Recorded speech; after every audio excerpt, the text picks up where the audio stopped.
Nagpahinga si Ethan Pocketing, isang mahuhusay na manlalaro ng bilyar sa Zamboanga del Norte. Kasama niya ang kanyang kapatid na si Kuya M, na gaya niya ay mahusay din sa paglalaro ng bilyar. Nakapaglaro na si Kuya M laban kay Efren Bata Reyes.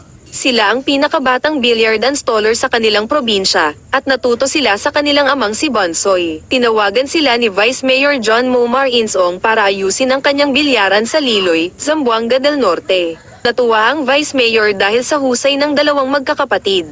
Nagpapasalamat sina Ethan Pocketing at Kuya M kay Vice Mayor John Momar Insong at kay Nonoy Ronald Jason. Maraming salamat din kay Richie Pantana para sa mga nangangailangan ng serbisyo sa pag-aayos ng bilyaran. Makipag-ugnayan sa account na ito o sa numerong 0985633299. Ang inyong tulong ay malaking bagay sa kanilang pag-aaral at pang-araw-araw na pangangailangan. Si Vice Mayor John Momar Insong ay naghanda ng masarap na pagkain kaya natuwa sina Ethan Pocketing, Kuya M, at Bonsoy.